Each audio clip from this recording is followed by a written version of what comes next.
Welcome to the Movie Club. I'm JT, and I would like to welcome you to a very special episode featuring my guest, Olek Novak. Olek is a massive Bond fan, as well as an aficionado of Australian TV.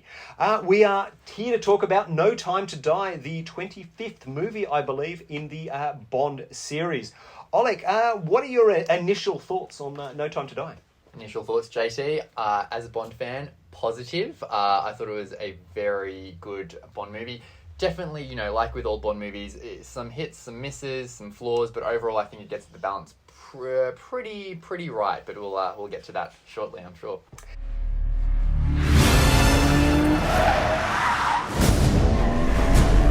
Why would I betray you? We all have our secrets.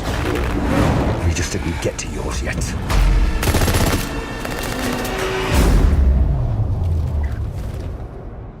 Take a step back. No Time to Die is directed by Cary Fukunaga and stars Daniel Craig as James Bond, Léa Seydoux as Madeline, Lashana Lynch as Nomi, Rami Malek as the bad guy, and Christoph Waltz as Blofeld. Of these fine actors, or of any I haven't mentioned, Olek, who was the standout for you? I think the standout for me, JT, to be honest, it is James Bond, Daniel Craig. I think this is his best... He already was giving great performances as Bond, but I think this is his best performance as James Bond in all of his 5 films. I think it's possibly the best performance we have had of James Bond in the 59 years of the franchise so far. So I think he's definitely a standout from this film. Wow, that is a big call, and you will be hearing from Roger Moore's lawyers, no doubt. So this is the Daniel Craig's final Bond film. He made it very clear, both prior to filming and in the press he did during the press tour, that this was his final film to the tune of $100 million. Good for him, I say. And in terms of that, how do you feel his character arc has gone across the 5 films that he has starred in as James Bond? Well, I guess it's, the obvious thing to say is that it's the first Bond iteration that has had a character arc going across it. Although part of me wonders how much of that was planned given the clumsy retcon in Spectre that suddenly all films were related. But I think that's partly why I think this film, Craig's saga, needed some sort of an end as a result to that, a more definite kind of end as opposed to other Bond movies where they just have another Bond movie and they move on. So I think he's done, in terms of a character arc, it's that's also what gives this one a bit of further emotional resonance, because we've seen him change as a character, we've followed him along the journey, so I think it's just even more impactful seeing a finale to his saga as opposed to just another Bond movie. Absolutely, there is an enormous amount of emotion linked through this movie, and some of that is wrung out of the deaths of familiar characters. No spoilers, but Olek, how did the deaths of these characters that you've known and possibly loved for a number of years feel? Quite the death count in No Time to Die without giving anything away. I think, the Craig movies have already had a bit of emotional resonance. You had M die in Skyfall, so they've already been down this path before. But I think if there was ever a Bond movie that was going to make you cry, it would be this one. Not sure if you cried, JT. But there is definitely some, and I think that's what sets it apart, what makes it an effective Bond movie for me is, and not all Bond fans will agree with this, but there is just some emotional resonance and heft to it that other Bond movies don't have. I may well have shed a tear, but then again, I shed a tear in the Rock movie to Tooth Fairy, so, my standards are clearly low. But obviously, yes, we have talked about the fact that this is Daniel Craig's last role as Bond, and in the movie, and it's no spoilers because it's in the trailer, British Lashana Lynch, who plays Nomi, is the new 007, because, of course, James Bond has retired and his designation has been passed along. The world's moved on, Commander Bond. You were 00? 2 years. So stay in your lane. You get in my way, I will put a bullet in your knee. The one that works. Not giving away anything about her role in the film, but do you see the series continuing with perhaps a female lead of colour, or do you see them recasting a more traditional manly man? Look, I think pure speculation again. My personal view is that, like the previous 50 years, there will be a new male James Bond.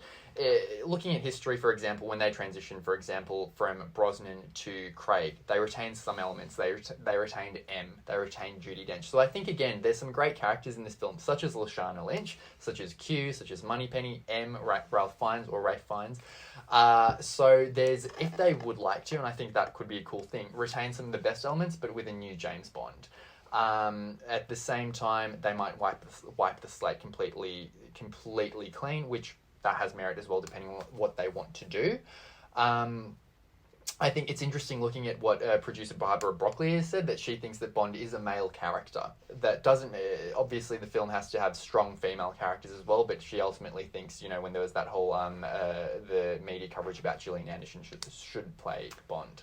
And I think Gillian Anderson would make a fantastic Bond. It's interesting, just within the last week, Idris Elba, who had been tipped as a potential replacement for Daniel Craig, has said he may be involved with the project, but not as James Bond, or not as 007. I believe he's in a bad guy role. And someone else has thrown his hat into the ring as James Bond, and that is Dwayne "The Rock" Johnson. Olek, can I get your opinion on what The Rock might be like as 007? I don't think that would be a good way to go, personally. Of course, it is entirely ludicrous, but this suggestion is out there, and I would like to remind The Rock that the movie where he was the good guy and Idris Elba was the bad guy has already been made. It was called Hobbs and Shaw, and it was bloody awful. So, back to No Time to Die. This is a film that does have its flaws. It is a really well done film, but it's a little long at times. It does rely on quite an in-depth knowledge of the Bond franchise. I saw it with my son Charlie, and he was at times baffled, particularly in the first half an hour or so. And one thing that is particularly on the nose to me is the amount of product placement. Because this is an era where a movie can start with a Heineken ad featuring Daniel Craig playing James Bond, or being confused for James Bond.